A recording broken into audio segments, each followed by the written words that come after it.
بالله من الشيطان الرجيم بسم الله الرحمن الرحيم الحمد لله رب العالمين وأفضل الصلوات وأتم التسليم على أشرف خلق الله محمد وآله الطاهرين اللهم صل على محمد وآل محمد تقبل الله صيامنا وصيامكم.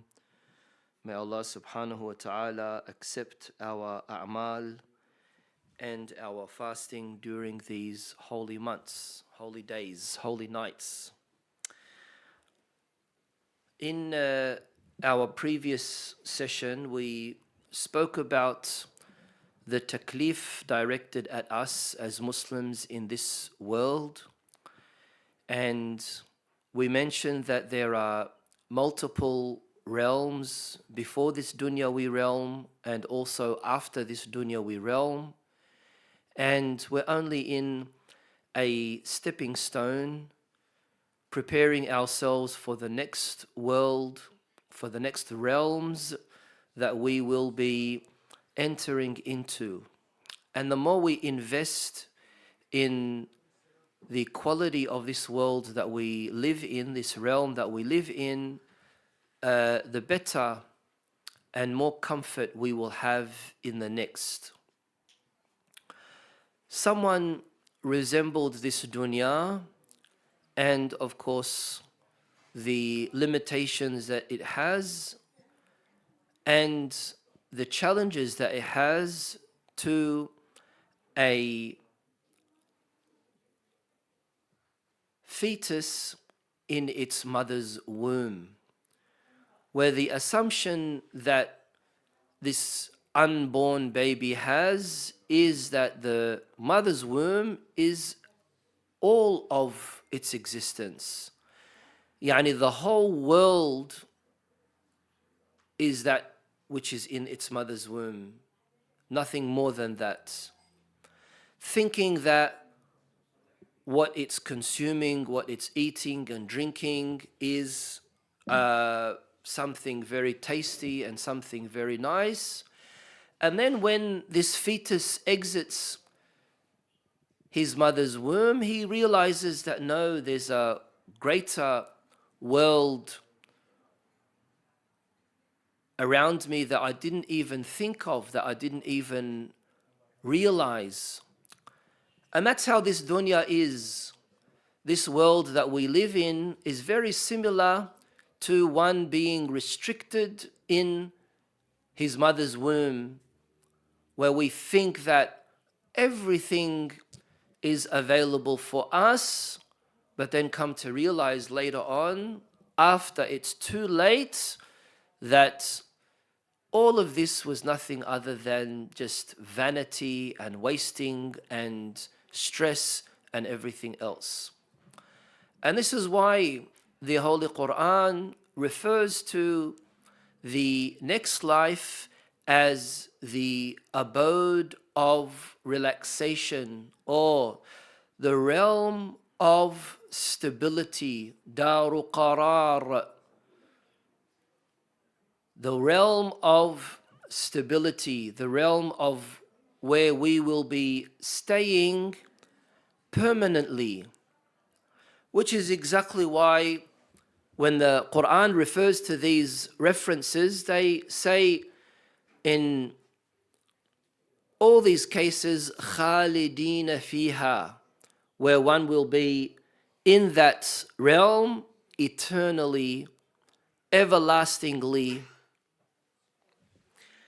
which is why we have to understand the benefit and the focus and the use of takalif. Last night I spoke about takalif and I said that taklif comes from the word takalluf, which means strenuous work, and God mandates all these things for us. He puts rules and regulations for us to organize our lives. We have to have some kind of system in which we live under for us to make sure that we gain maximum benefit in this life of ours. So we come to realize that there is really a purpose for us living on this earth. We're not just cells walking around with no purpose, no objective, no goal. We're not just living beings where we roam on this earth and do as we wish, say as we wish, pursue as we wish, and expect that there's absolutely no accountability for what it is that we were doing. That's why this world is called the realm of conflict, the realm of tazahum. You see a block of land and you like it. For us as human beings, we're inclined to want to secure things for ourselves. We want to have things for ourselves, first of all, for our family members, second of all. You see a barren land, a block of land. You see an animal that you can use for riding, that block of land that you can use to build a place that you're going to be living in. Or you see an empty cave and you like how it looks and you want to, fill it up with your furniture that you are going to be buying. But you also realize that there's another person who has the same interest in that very block of land, in that very item that you have your eye on. In this case, seeing that you are two human beings, that you both have the same inclination, that you both have the same nature, that both of you want to secure things for yourself, what law is going to be implemented and applied to make sure that your rights are secured and the other person's rights are secured as well? This is what we mean by tazahum, by conflict. You want something and someone else wants that very thing. Or you don't want something and someone else wants that thing. Or you want something and someone else doesn't want that thing. We don't know how people are going to be responding or reacting to the different situations that we are in and living in society. We're not used, as human beings, we're not used to living all alone by ourselves. Throughout human civilization, we've always wanted to live among other people. Yes, there are individuals who are isolated and don't like to be with other people. Is that the sound from the women's side, Ahmed? All right. ممكن نطلب من الأخوات المحافظة على الهدوء إذا أمكن. صلوا على محمد وآل محمد. هاي يمكن أول مرة أسوي هيك بالمصلى، بس إذا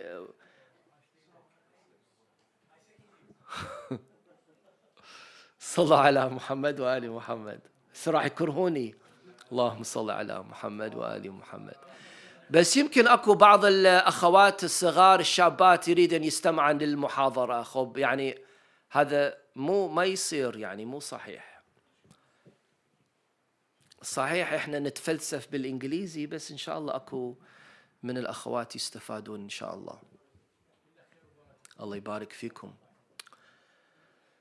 So this dunya, the dunya of tazahum, the dunya of conflict, where there's always going to be something that you want, that someone else wants, or something that you don't want, that someone else wants, or something that you want, and someone else does not want. What's the way in how we regulate this, seeing that our nature is usually that we want to live among other people, seeing that being antisocial or living as a hermit or living all alone is not the common nature of how a human being is. that regulation needs to fall under a system. Here, there are two ways of how this system could be implemented or could be executed or could be introduced into a society. One is the people themselves come up with a communal understanding and conventional way in how to regulate things. Red means stop, green means go. Another is the Creator himself. He who put us in this world gives us those regulations and rules and laws, commanding us to abide by them for our own benefit, for our own interest. And that's why we say our Sharia is all based on masalih and mafasid. Masalih means benefits that are to our advantage and interest, and mafasid means things that are detrimental and damaging should we act upon. This is why taklif is so important. This is why there's such a stress on making sure that we know our duties in this world. And a Muslim identity is stuck with him or her all the time, all day, every day. It's not like you only adopt your religious identity on a Friday when you're going to Salatul Jum'ah, or like some who on Sunday when they go to church. No, you are absorbing yourself in the Islamic lifestyle, and it's with you all the time in everything that you do. Even in the most private of instances, you being in the bathroom, the most public of things, the most personal of things, choosing a spouse, choosing an occupation, everything falls under one of 5 categories: haram, wajib, makruh, mustahab, or mubah. And you have no way out of justifying everything that you do following these 5 categories. That's why investing towards the next life is so important. That's why we have to remind ourselves as much as we can about the next life. As the hadith says, remembering death will kill your lust. Remembering death will allow you to make sure that you're more focused on the future. Then we have exactly the opposite, that love of this dunya is the reason for all mistakes, as one hadith says. The reason as to why so many people fall into sin is because they become more inclined towards dunya. I'm not going to speak about dunya, and I'm not going to speak about how we need to take that, because unfortunately, when we do see the condemnation of dunya, some people think that it means that we have to relinquish everything, abandon everything, sell our property, start wearing rags. That is definitely not the case. وَلَا تَنْسَ نَصِيبَكَ مِنَ الدُّنْيَا. You have to live your life.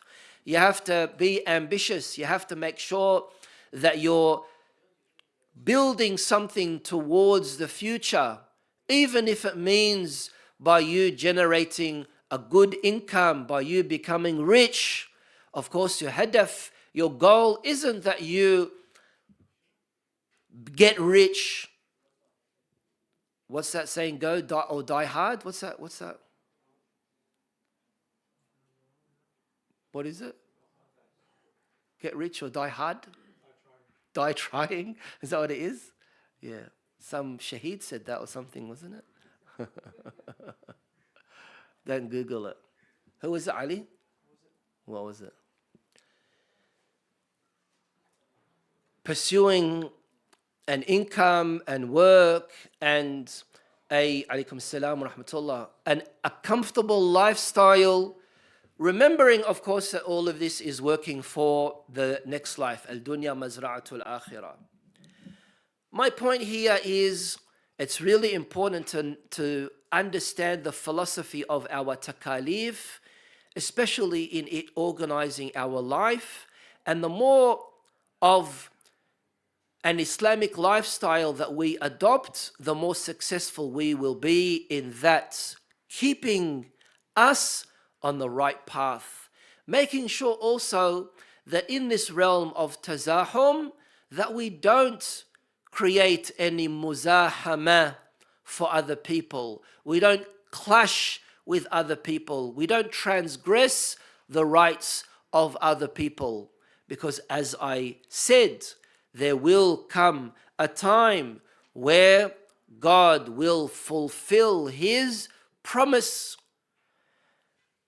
And I said that this is one of the rational arguments in proving the necessity of there being a qiyamah, that God fulfills his promise.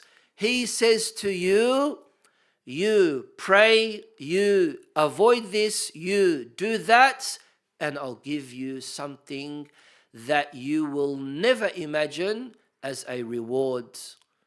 At that time, it is wajib upon God, wajib aqli, upon God to fulfill his promise. In this dunya, it's going to be limited. Whatever promise God fulfills for you in this dunya, it's going to be limited. It's not going to be unlimited. I'm going through all this difficulty. I'm lowering my gaze. I'm not eating bacon. I'm doing this. I'm doing that. I'm not drinking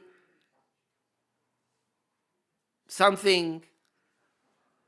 All of this, I'm going through so much suffering, and then at the end, Allah is going to reward me with, for example, a Rolls Royce or something like that. No, I want something more than that. I want unlimited reward. And that's what Allah subhanahu wa ta'ala has promised. That you go through a little bit, you endure a little bit of difficulty and a little bit of hardship, and I'll give you maximum rewards, everlasting, khalidina fiha, forever. That's what you are going to be given.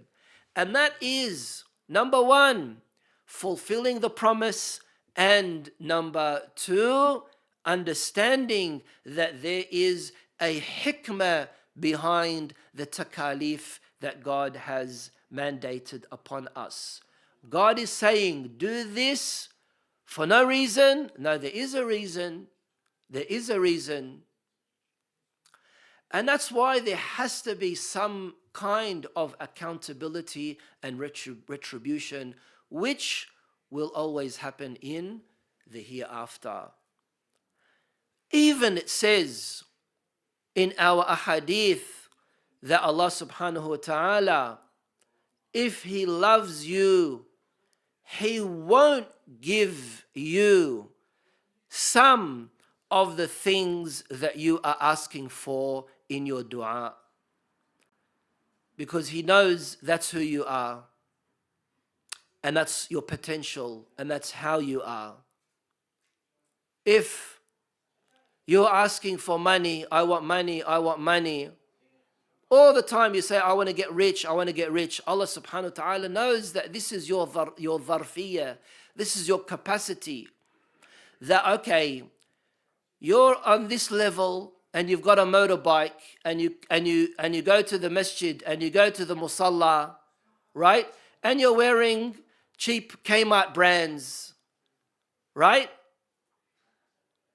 Why are you laughing? Why do you think I'm talking about you? Because you're the only person that has a motorbike. But Allah subhanahu wa ta'ala knows that if you get rich, number one, you're going to move your location. You're going to go somewhere up in the north. Number two, you're going to start changing the way you talk. And you're going to say, Assalamu alaikum, instead of Assalamu alaikum, right? Number three, You're going to be less frequent to these places because they're lower class, because you're now all of a sudden a rich person. Number 4 is you are no longer going to be that humble and easygoing as how you used to be when you were an average person like everyone else. Look at the ahadith from Ahlul Bayt alayhim as-salam that speak about the honor of faqr and poverty. Look at the ahadith from Ahlul Bayt alayhim as-salam that encourage a person to pursue an income, but at the same time be content with what they have and not pursue it for the sake of money, but pursue it for the sake of barakah and qana'ah. Wa alaikum salam wa rahmatullah. And this is, of course, why it is so important for us to understand that the next realm, the akhirah, is khayrun wa abqa. It is better for you and it is everlasting for you. And God says that even though you are asking me for things, I'm not saying that every rich person ends up as such. No, but God knows the different capacities that people have. You're probably asking for a child, you're probably asking for a spouse, you're probably asking for something, but God knows best. God knows better. He wants you to be in the situation that you are in, but He is also saying, whatever you're asking for, I might give you in this dunya, but I might postpone it until al-akhirah. Which one would you prefer? Our answer should be that we would prefer that it be given to us in al-akhirah, which is exactly why Allah subhanahu wa ta'ala promised reward and goods based on the good deeds that we perform, and also promised punishments according to the bad things that we do as well. And with these difficult takalif, there's going to be a compensation for all of that as well. Summing up all of this is the verse that says that Allah subhanahu wa ta'ala created, Bismillah ar-Rahman ar-Rahim, الَّذِي خَلَقَ الْمَوْتَ وَالْحَيَاةَ لِيَبْلُوَكُمْ أَيُّكُمْ أَحْسَنُ عَمَلًا. Allah created life and death to test you, who among you is going to be better in the deeds that you do. All of what we do and live by is going to be subjected to tests and bala and ibtila in order for us to see and reap the rewards of what it is that we are going to be doing.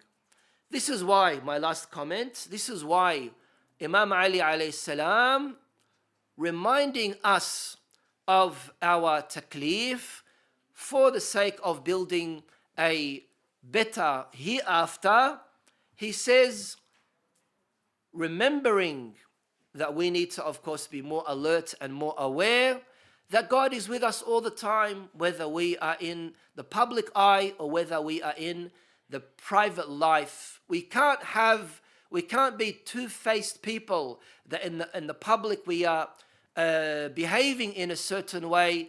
At school, we're behaving in a certain way. In the Husayniyah, we're behaving in a certain way. And when we are all alone, we behave in a certain way. Imam Ali alayhi salam, he says, اتقوا معاصي الله في الخلوات. Be careful, beware of disobeying God. Beware of disobeying God in your privacy. No one else is going to know what you're doing in your privacy. فَإِنَّ الشَّاهِدَ هُوَ الْحَاكِمُ. Because the witness for what you're doing is also going to be the judge who will be judging you on Judgment Day. وغفر الله لنا ولكم والحمد لله رب العالمين والصلاة والسلام على سيدنا محمد وآله الطاهرين. اللهم صل على محمد وآل محمد وأجل فرجهم. أحسن الله إليكم. يرحمكم الله.